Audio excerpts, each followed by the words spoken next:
commencer notre conférence hebdomadaire. Merci à ceux aux courageux qui sont là ce matin à la veille d'un jour férié. On est très heureux de vous retrouver. Que dire de la semaine passée? Eh bien qu'on a l'impression que la situation, quelque part, boucle d'or est peut-être en train de se terminer. Les indices US ont enchaîné 6 mois consécutifs de hausse, mais vont-ils arriver à en enchaîner un septième? Le CAC 40 peut-il se maintenir longuement au-dessus de 8200 points? C'est toute l'interrogation. On a l'impression qu'après la période des publications trimestrielles qui s'est passée relativement sans encombre, on commence à se focaliser sur les valorisations et bien ça crée des tensions sur le marché. Effectivement, en particulier aux États-Unis, les valorisations autour de l'IA commencent à interroger même au sommet des grandes banques américaines, hein, puisque les directeurs généraux de Morgan Stanley et Goldman Sachs ont averti sur la question de valorisation de la tech américaine, et ça s'est traduit d'ailleurs par un repli de 3% du Nasdaq sur la dernière semaine, un repli de l'ordre de 2% en moyenne pour tous les indices américains qui ont en plus subi les conséquences de chiffres macroéconomiques qui n'ont pas été particulièrement rassurants, notamment sur les PMI manufacturiers. Donc on a une tension qui s'est accrue la semaine passée. Je dirais que ce matin, sur les marchés européens, la situation se détend puisqu'il y a des perspectives de fin du shutdown aux États-Unis.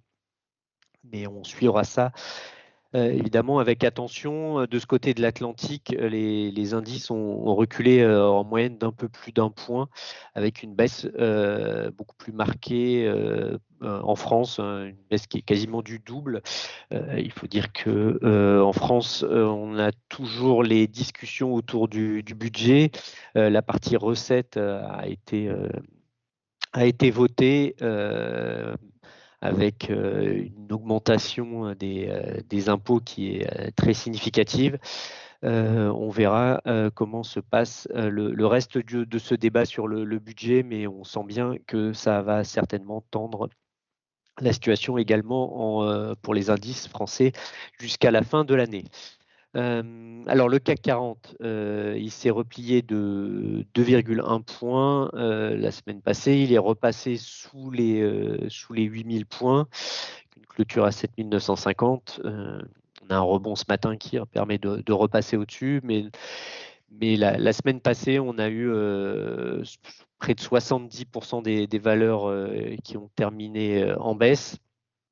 Avec en particulier deux valeurs qui ont fortement pesé.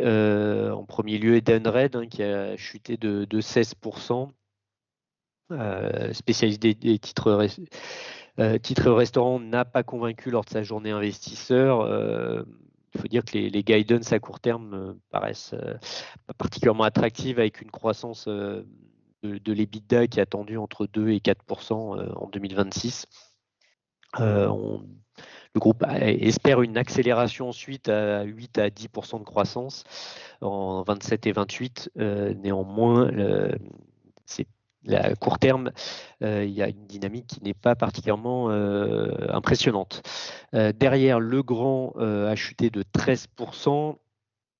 Les chiffres du T3 n'ont pas été mauvais. Il y a des résultats qui s'améliorent et qui progressent, mais après la hausse de près de 60% du titre depuis le 1er janvier, évidemment, les attentes du consensus étaient élevées.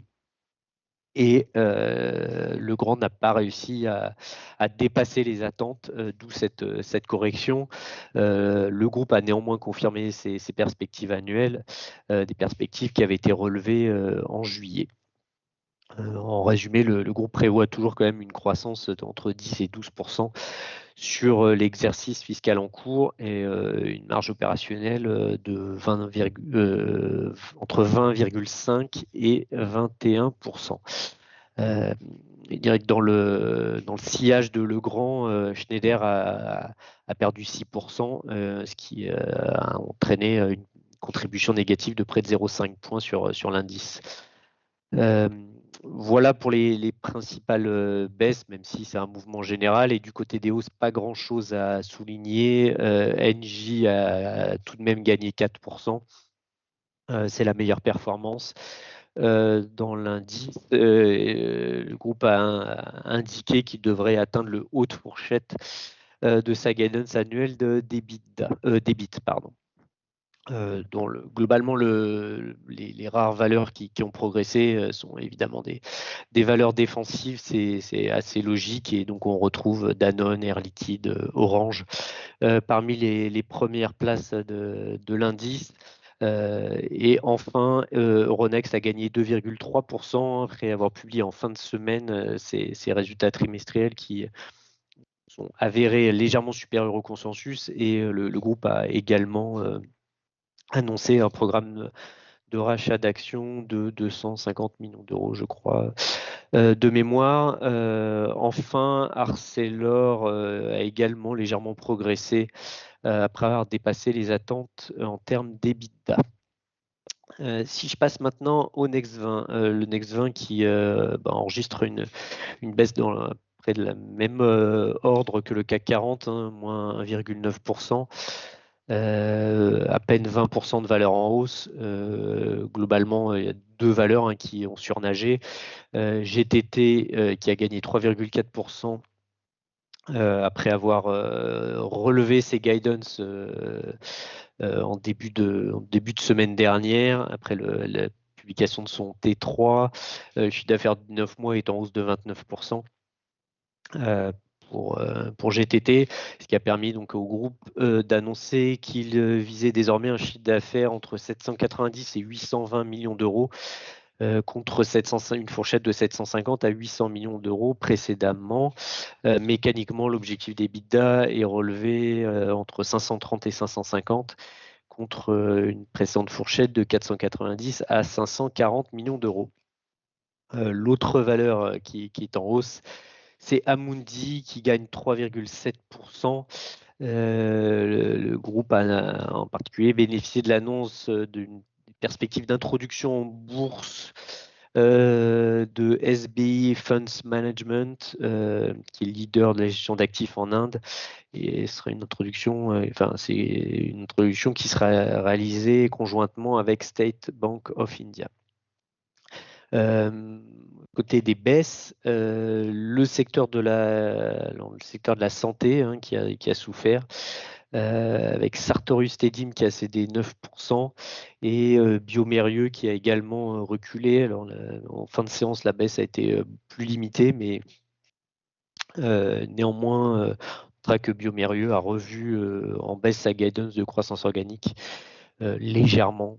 Désormais, elle est attendue entre 5,5 et 6,5, contre une fourchette de 6 à 7,5 précédemment. La croissance organique qui est quand même bien ralentie au T3, puisqu'elle est ressortie à seulement 3% contre 9% au premier semestre. Et à cela s'ajoute l'effet dollar qui est significatif chez Biomérieux, puisque en publié, le chiffre d'affaires s'est même contracté de 2%. Et ce qu'on notera, c'est que globalement, les publications dans le secteur médical n'ont pas été très porteuses sur la semaine écoulée. Le spécialiste du matériel médical Siemens Healthineers a déçu et a revu ses perspectives, et c'est le cas également du spécialiste italien du diagnostic Diasorine. On l'évoquera rapidement ensuite quand on parlera de l'Eurostoxx Small. Voilà pour le Next 20, les principales évolutions. Il faut noter également que SPI et Téléperformance ont également nettement corrigé dans les activités de service. La baisse est de près de 7% pour Téléperformance, qui est en chute de 30% depuis le début de l'année.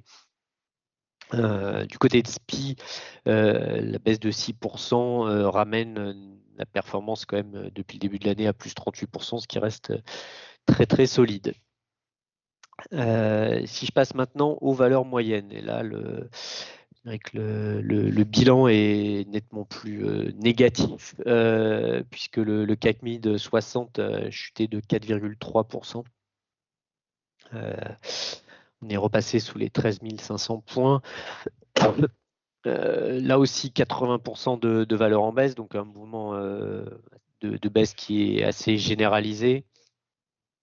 Parmi les rares valeurs en hausse, Viridien continue de surfer sur sa publication du T3 et gagne encore 8,5%.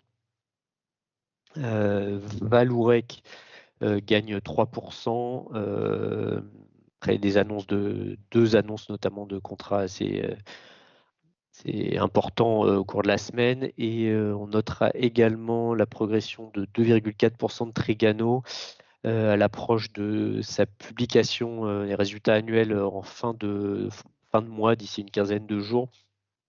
Mais globalement, le leader européen des camping-cars a profité de relèvements d'objectifs d'UBS et d'Odo BHF en anticipation justement de cette publication annuelle.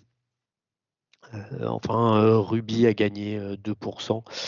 Le groupe a publié ses résultats, son chiffre d'affaires du T3, un chiffre d'affaires qui était plutôt correct, en particulier des volumes en hausse de 6%. Il y a toujours l'aspect spéculatif qui est bien présent également sur Ruby.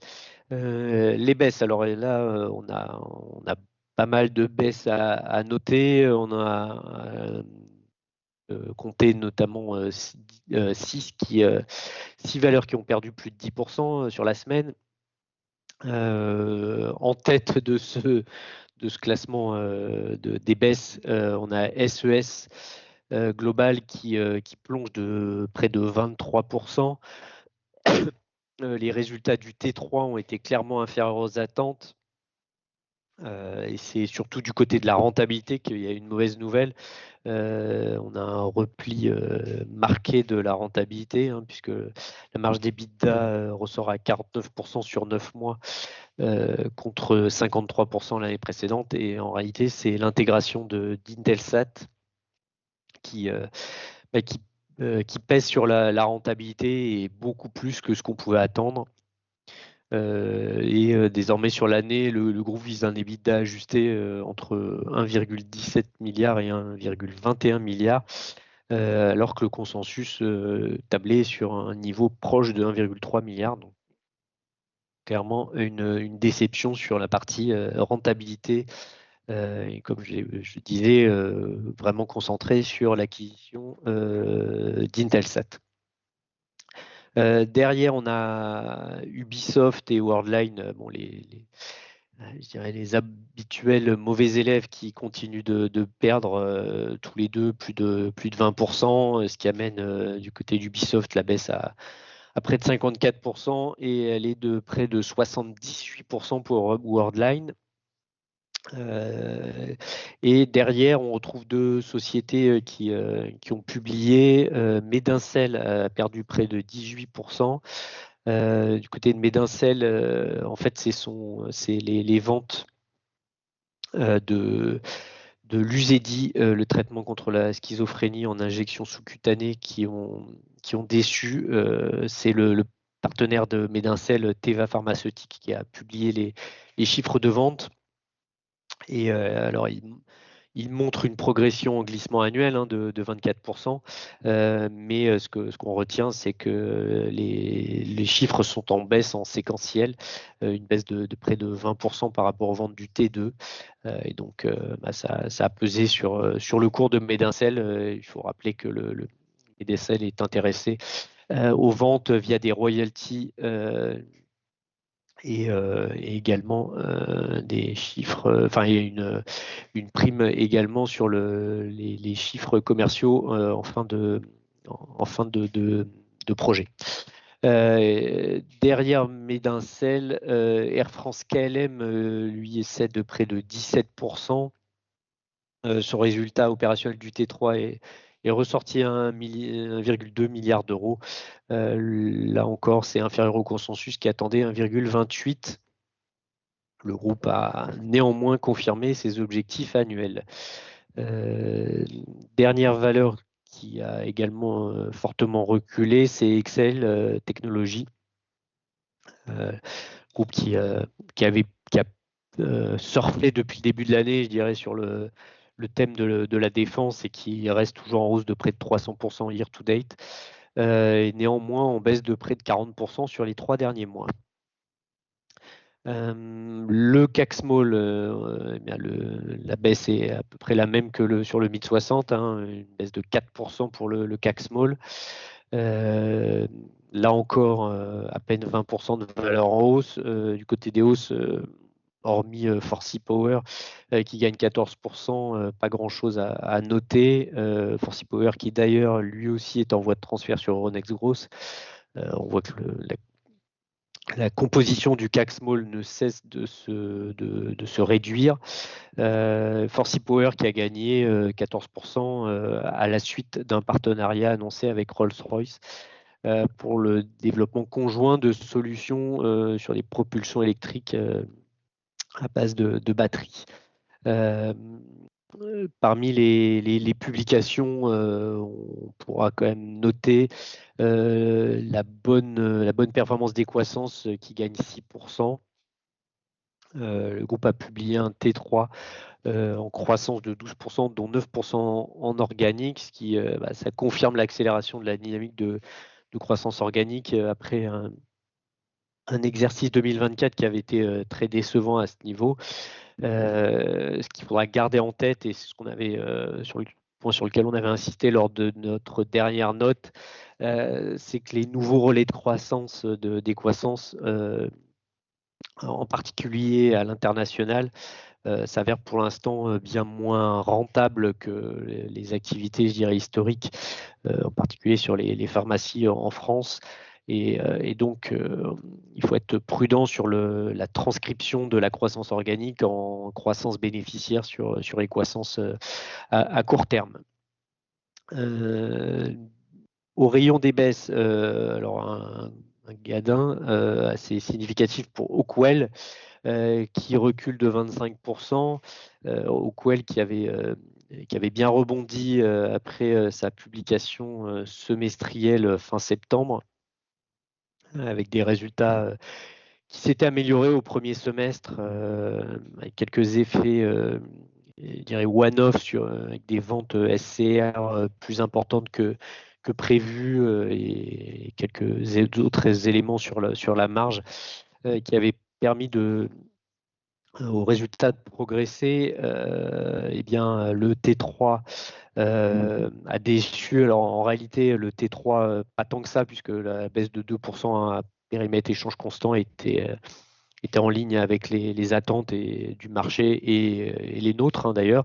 C'est surtout les perspectives pour 2026 qui ont vraiment refroidi les investisseurs, puisque l'équipementier automobile a clairement annoncé que la décroissance devrait être de plus de 10% l'an prochain. Alors dans notre dernière note, on avait anticipé une décroissance du fait notamment de la non-récurrence des ventes sur le SCR et donc une baisse attendue à ce niveau-là. Mais dans le communiqué de Quell, on comprend que il va y avoir d'autres lignes de produits qui vont baisser avec une conjonction d'éléments défavorables, des ventes décevantes sur certains modèles électriques, des réductions de volume sur des modèles à moteur thermique. Voilà, donc une décroissance bien plus forte que ce qu'on pouvait anticiper en 2026, et cette communication est est d'autant plus décevante que les autres équipementiers automobiles étaient un peu plus rassurants. Voilà pour Hawkwell qui reste quand même légèrement positif year to date. XFAB moins 14%, poursuite de la baisse consécutive à la publication trimestrielle, avec des prises de commandes qui étaient clairement décevantes. On a eu plusieurs brokers qui ont dégradé leur opinion, comme Deutsche Bank ou KBC. Enfin, l'Easy qui a perdu 11%, compte tenu de la pondération dans l'indice, la contribution à la baisse est assez importante, hein, près de 0,7 points. Du côté de l'Easy, on a eu un communiqué qui a validé la finalisation de la cession du pôle médical. On pouvait espérer avoir quelques chiffres sur le montant de l'opération.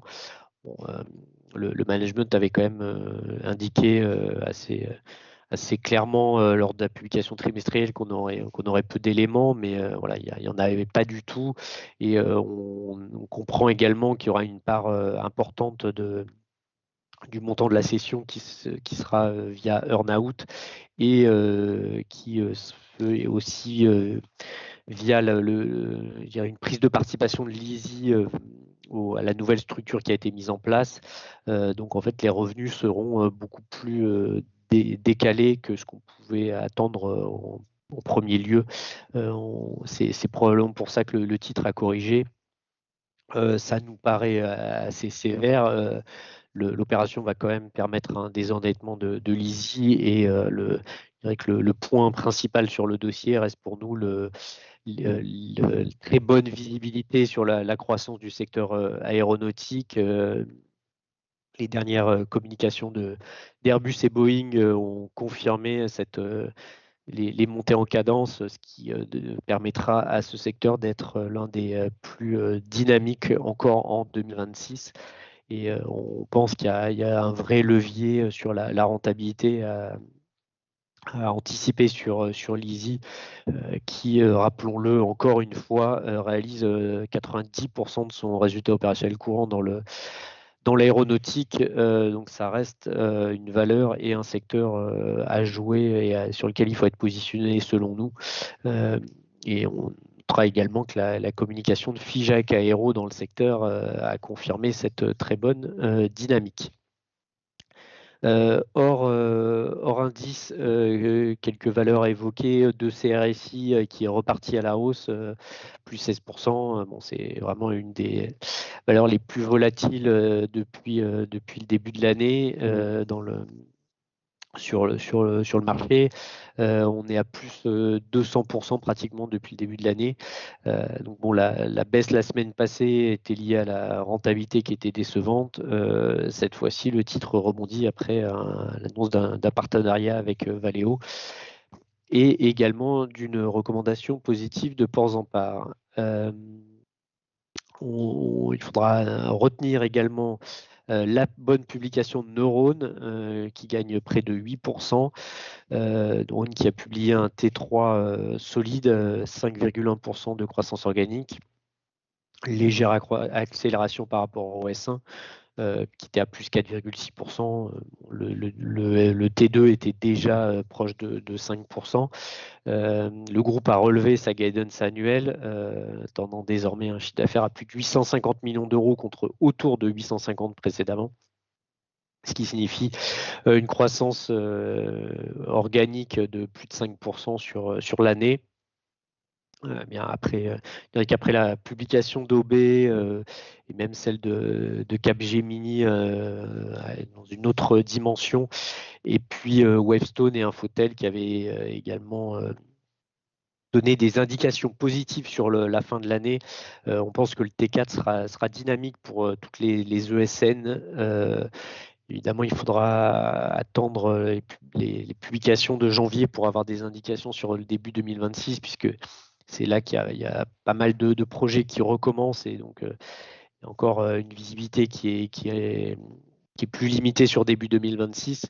Mais de manière générale, on sent qu'il y a un frémissement et qu'on est reparti dans une bonne dynamique dans plusieurs secteurs, et en particulier le secteur de la banque finance, qui est quand même un driver important pour ce secteur. Si je passe pour terminer aux valeurs européennes, pardon, on a un repli qui est de l'ordre de 2% pour les indices mid-cap européens. C'est le cas en Italie et en Espagne. Le MDAX, lui, ce repli de plus de 3%, donc une baisse plus marquée, un peu comme les valeurs françaises. Néanmoins, le stock small, lui, affiche un repli de 1,9% sur la semaine. Quelques valeurs à noter à la hausse. Hortif, le groupe allemand spécialisé dans la construction, qui a gagné 8,2% après avoir communiqué un carnet de commande solide et qui a relevé ses objectifs de bénéfices annuels.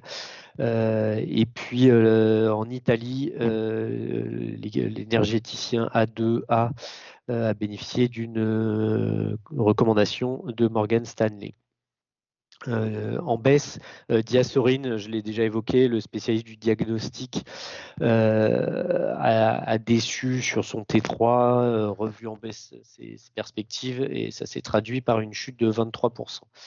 Voilà, enfin, le chimiste allemand Lanxess a cédé moins 17%, après un ajustement à la baisse de ses perspectives 2025. Depuis le début de l'année, on se situe toujours en territoire positif pour à peu près tous les indices, mais les performances diminuent clairement, et en particulier en France. Néanmoins, le CAC Small est toujours à plus 42%.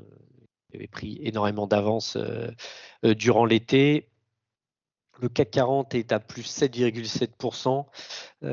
Derrière, le MID 60 et le Next 20 sont en hausse de un peu plus de 3%, un peu moins de 4%, c'est comme on voudra.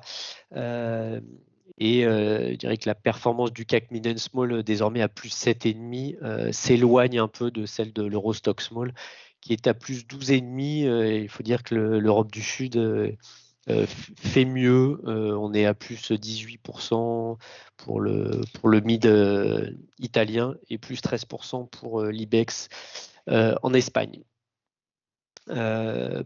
Pour notre part, sur nos valeurs favorites, on a un repli de 3%, une performance un peu meilleure que les indices valeurs moyennes françaises. On est pénalisé clairement par l'ISI, hein, et la baisse de 11% de l'ISI qui pèse fortement sur la performance de notre buy list, hein. On parle de près d'un point de sous-performance, mais clairement, on reste positif sur le dossier, comme sur l'ensemble du secteur aéronautique / défense, en pensant qu'on va avoir une forte croissance bénéficiaire en 25 et 26, et en plus, les multiples des valeurs françaises de l'aéronautique restent bien inférieurs aux comparables internationaux. Pour celles qui ont publié, il y avait 2 publications. Jacquet Metal est totalement stable. Le groupe a publié un T3 sans grande surprise. On est toujours en décroissance. Il n'y a pas d'inversion de tendance majeure. Finalement, on espérait un peu plus de dynamique. En début d'année, on avait fait le projection d'un S2 beaucoup plus dynamique, grâce notamment aux premiers impacts du plan de relance allemand. Finalement, ce plan de relance aura des effets plus tardifs. Et pour l'instant, en Allemagne, c'est surtout les grandes difficultés du secteur manufacturier et de l'automobile en particulier qui pèsent. Ce qu'on retiendra quand même de la publication de Jacquet Metal, c'est que les volumes sont revenus en hausse sur un an.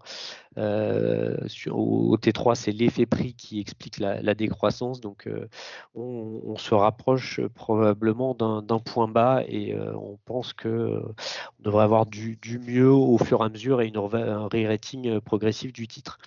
Enfin, la deuxième publication qui était attendue, c'était celle d'Exahome, la publication qui a eu lieu finalement, enfin, comme on l'attendait, mais vendredi après la clôture. Alors, le titre avait quand même bien réagi tout au long de la semaine en anticipation de cette publication. Je dirais qu'il n'y a pas eu de mauvaises surprises sur la publication. Le T3 est en baisse de 6,5%. C'était attendu. Sur l'atterrissage 2025, il y a un petit peu plus de prudence de la part du management en fonction de la livraison des différents des projets en cours. Ça pourrait entraîner un tout petit décalage, mais c'est clairement pas l'enjeu sur le dossier. Ce qui nous intéresse, c'est les perspectives 2026. Et pour cela, c'est les prises de commandes. Et du côté des prises de commandes, on a sur 9 mois des prises de commandes qui restent en hausse de près de 67% dans la maison individuelle. On a un chiffre d'affaires prise de commande qui a atteint 566 millions d'euros, ce qui est clairement rassurant, hein, si on en perspective du chiffre d'affaires qui devrait légèrement dépasser 600 millions en consolidé en 2025. On a un retour de la croissance qui se confirme et qui devrait être fort en 2026 avec en conséquence une forte amélioration des résultats d'Hexaome, mais ça, c'est à notre avis pas encore tout à fait intégré dans le cours de bourse. Voilà pour les principales évolutions dans notre buy list, une buy list qui, en dépit du repli de la semaine, affiche une performance de 14,5% depuis le début de l'année. Encore une fois, à comparer à plus 7,5% pour le CAC Mid and Small. La semaine passée a été donc encore assez dense en termes de publications. Je dirais que sur la dizaine de publications dans notre stock guide, on a eu une baisse du chiffre d'affaires de l'ordre de 2% en médiane, 1% en organique, ce qui confirme les chiffres qu'on ressort sur l'ensemble du CAC Mid and Small. Un peu plus de 90 valeurs recensées dans le CAC Mid and Small. Et sur l'ensemble de ces publications, on a un chiffre d'affaires qui ressort en baisse de 1% en médiane, une baisse qui atteint 2% sur le CAC Mid and Small. Deux explications à cela. Une exposition plus forte aux exportations et clairement la guerre commerciale lancée par Donald Trump a entraîné un attentisme marqué aux États-Unis dans l'industrie. Et donc ça pèse sur l'activité. Et on a en plus pour les valeurs du mid 60 un effet devise qui est plus, enfin un effet dollar qui est beaucoup plus fort, ce qui explique cette baisse de 2% sur le chiffre d'affaires du mid 60. À l'inverse, sur le CAC Small, on a une activité qui tient, elle est à plus 0,5 selon les chiffres qu'on a pour l'instant, avec une partie service qui apparaît solide et finalement même un peu plus dynamique qu'au tout début de l'année. J'ai évoqué la plupart des publications. On notera qu'en début de semaine passée, Beneteau a publié son T3 qui se rapproche de la stabilité hein, après un début d'année qui était autour de -20. Les prises de commandes sont en hausse de 33%. Néanmoins, on aura un atterrissage 2025 qui sera un peu inférieur aux attentes. On devrait avoir une perte opérationnelle qui devrait être plutôt entre 5 et 10 millions d'euros, alors qu'on attendait plutôt entre 0 et 5 millions d'euros. Bon, quoi qu'il en soit, c'est pas cet écart sur l'atterrissage 2025 qui est important, c'est ce qu'on attend, c'est surtout la dynamique de 2026 et à quel point les prises de commandes en hausse de 33% vont perdurer. On pense quand même qu'au vu de la valorisation sous l'actif net, il y a encore du potentiel sur Beneteau, même si on préfère toujours Fontaine Pajot, qui est un positionnement plus haut de gamme, qui clairement résiste mieux et offre plus de visibilité. Dans le secteur. Voilà pour les publications. J'ai déjà évoqué Jacquet et Neurone. Bilendi a publié de bons chiffres de manière globale, hein, plus 44% publié, plus 2% en organique. On a néanmoins été un peu surpris par la répartition entre France et international, avec un bond de 34% en France lié quand même à des one-off. La dynamique a été un peu moins bonne à l'international. Alors, il ne faut pas tirer de conclusions hâtives sur un trimestre, mais on va quand même suivre la dynamique à l'international chez Bilendi, qui reste quand même une valeur sur laquelle on est à l'achat compte tenu du potentiel d'amélioration de la rentabilité. Voilà pour les publications de la semaine. Désormais, on va rentrer dans une période beaucoup plus calme, hein. La semaine prochaine, on n'attend qu'une seule publication. Enfin, cette semaine, on attend une seule publication, c'est celle de Poujoula, qui va publier son chiffre d'affaires semestriel, enfin, donc, chiffre d'affaires du T2. On attend le retour de la croissance après un T1 qui était à -3. Il y a une reprise dans les conduits de cheminée par rapport à une base de comparaison qui était devenue très basse. Euh, et ça, c'est à mettre un peu en parallèle à une inversion de tendance également qu'on observe plus généralement dans la construction. Il y a un effet prix qui devrait être un peu meilleur dans le bois énergie.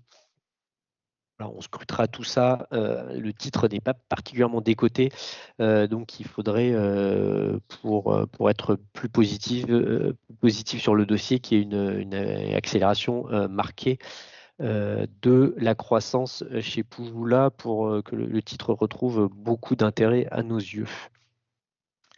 Comme je le disais, d'ici la fin de l'année, on va surtout avoir quelques publications de sociétés dont la clôture n'est pas en décembre. On aura des publications quand même semestrielles et annuelles de certaines sociétés. Je pense à Excel Industries, les acteurs du nautisme Fontaine Pajot et Katana, par exemple, et Trigano également, qui permettront quand même d'avoir de l'actualité et des informations sur la dynamique de chiffre d'affaires des valeurs moyennes françaises.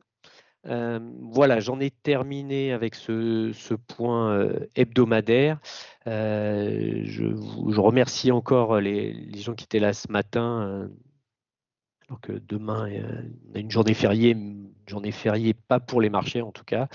Et puis, on vous donnera rendez-vous lundi prochain pour faire un nouveau point où on se concentrera peut-être plus spécifiquement sur les valorisations et également nos prévisions qui ont été remises à jour après cette session de chiffre d'affaires trimestriel. En tout cas, les indices français retrouvent quelques couleurs ce lundi matin et on espère que ce sera le cas sur l'ensemble de la semaine. Voilà, on vous souhaite une très bonne semaine à tous et rendez-vous lundi prochain. Merci beaucoup.